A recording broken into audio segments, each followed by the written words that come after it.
Celebrity hunting season. Doesn't matter what I say, they're gonna get everybody eventually. Like, look, I don't think I did anything wrong, but we'll see.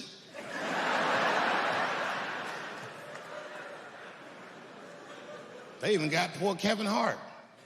Can you imagine such a thing? Kevin Hart, let me tell you something. It was Kevin Hart's dream to host the Oscars.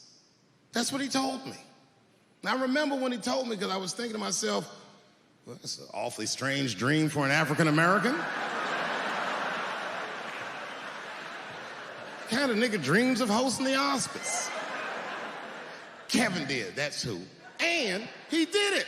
Against all the odds, Kevin became the most famous comedian this world has ever seen, and he got the job that only one black man before him had. He was gonna host the 80th Oscars. And I don't know what you know about Kevin, but I know Kevin Hart is damn near perfect. As close to perfect as anybody I've ever seen. In fact, 4 tweets shy of being perfect. 10 years ago, Kevin had made some very homophobic comments. And I'm not gonna repeat what he said, because this is Atlanta.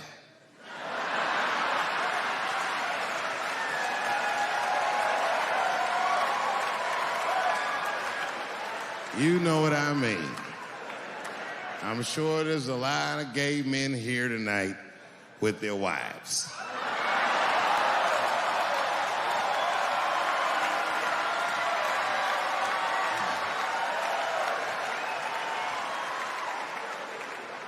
Far be it from me to offend anybody. All right, I'll tell you what he said.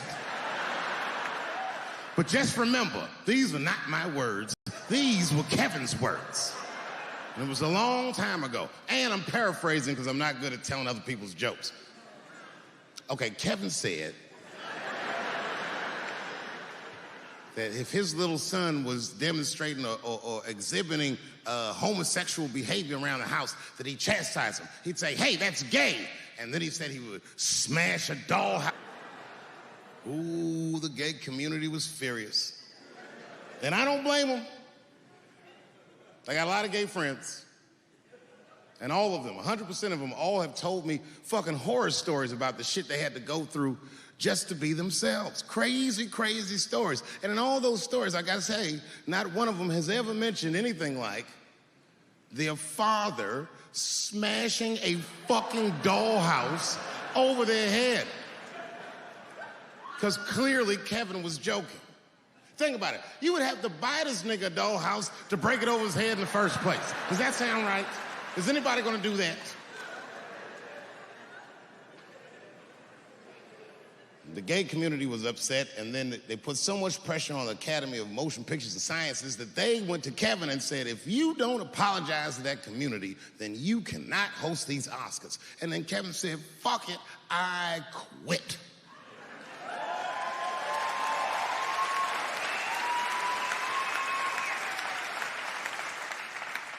And then he went on every talk show in America and apologized for 6 weeks.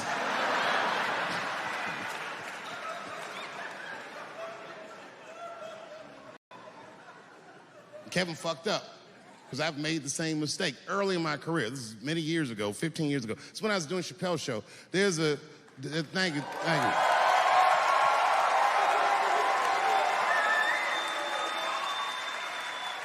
On network television, they have a department that's called Standards and Practices. This is the department that tells you what you can and cannot say on television. And if you're doing your job well, you should never hear from them. But if you're making a Chappelle show, you'll hear from these motherfuckers all the time. And remember, this is 15 years ago. I made a mistake. I didn't even know I had done anything wrong. I had written a sketch that had the word faggot in it.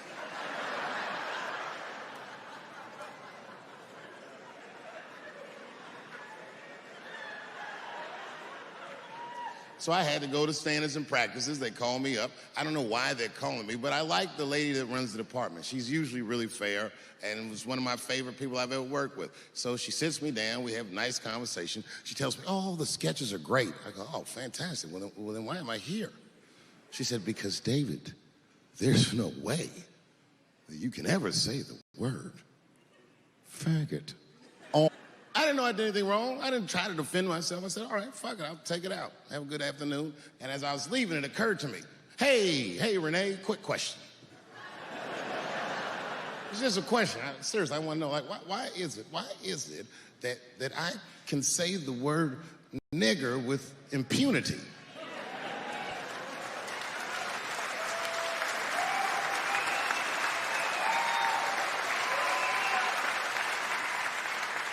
But I can't say the word faggot.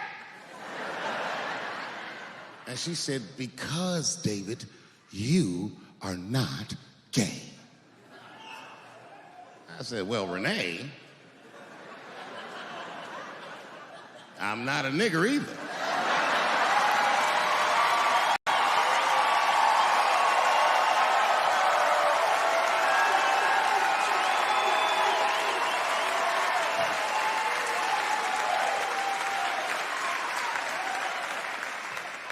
But you see, what I didn't realize at the time and what Kevin had to learn the hard way is we were breaking an unwritten and unspoken rule of show business.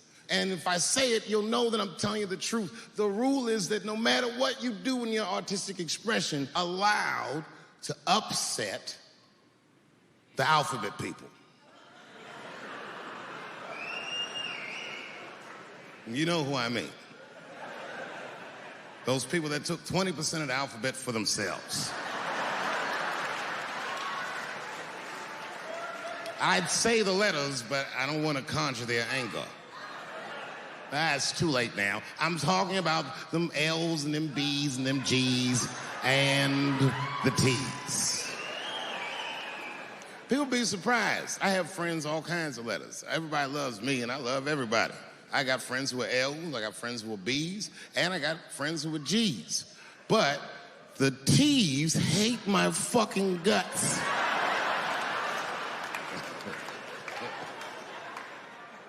And I don't blame them. It's not their fault, it's mine. I can't stop telling jokes about these niggas. I don't want to write these jokes, but I just can't stop.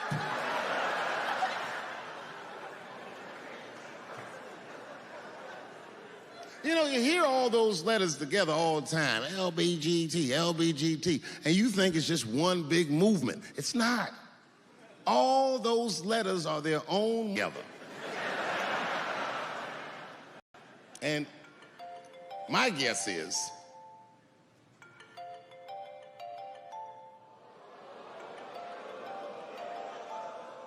what is this, high school? This nigga probably got a babysitter or something. Go on and answer your phone, nigga. Just get that shit out of here. I'm in the middle of something important.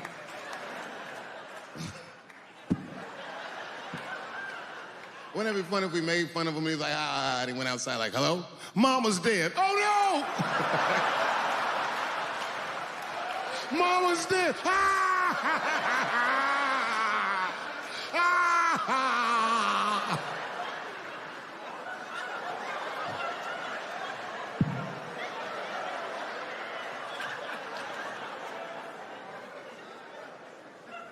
That was a weird time phone call, wasn't it? It's like his phone is gay.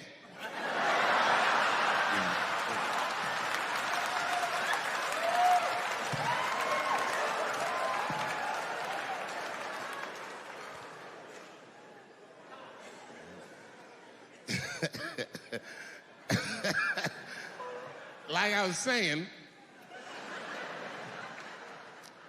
my guess is car. That makes sense to me, because there's white men in the G's. And these people are trying to get around discrimination and oppression. And you know how white dudes are. We know these roads.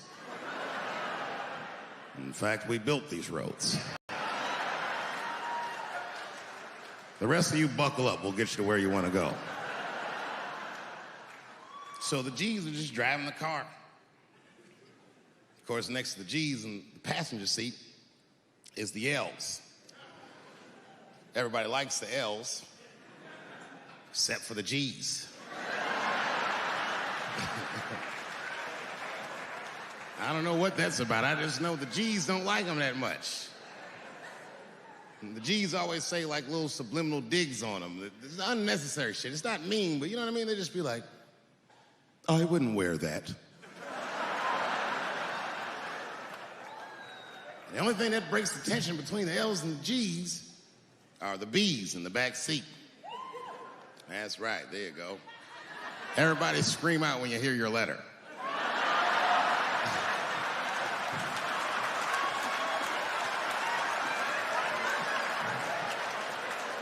If it's one thing that the L's and the G's agree on, is that the B's are fucking gross. They seem greedy to the L's and the G's, you know what I mean? Because they're sitting in the back seat like, yeah, man, I'll fuck anybody in this car. What's going on, man?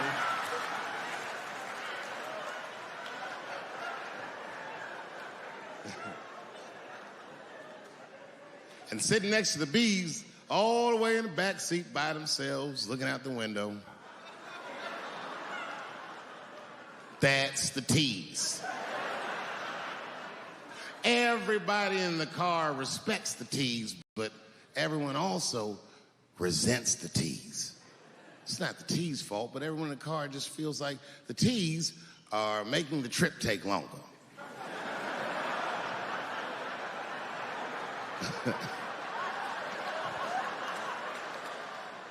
Anything the T's say gets on everybody's nerves. And then the T's don't even say anything bad. They just be in the back talking to themselves. I'm hot. Shut up. Shut the fuck up, okay?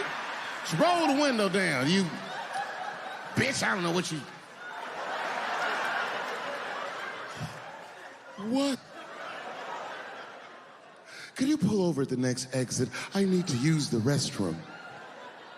There is not a restroom for you for 4 states, nigga. Will you just shut the fuck up so we can get where we're going?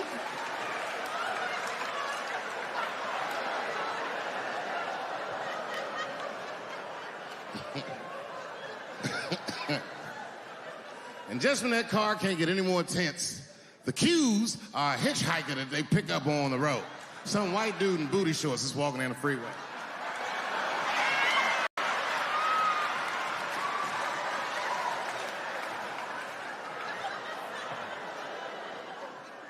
The G's see him. That guy might be one of us. Hey, are you okay? Need some help? And he come over there with them booty shorts leaning on the window. Hey, what's going on, fellas? Lady. Whatever pronoun makes you feel comfortable in the back.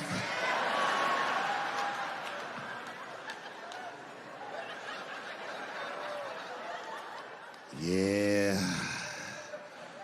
I don't really know where I'm going. I don't know if I'm gay or I'm straight or whatever. All I know for sure is that get in this car.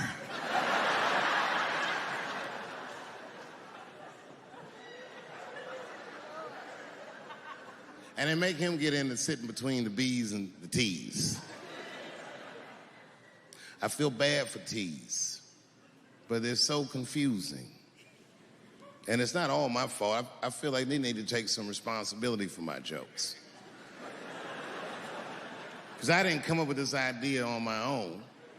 This idea that a person can be born in the wrong body. But they have to admit, that's a fucking hilarious predicament.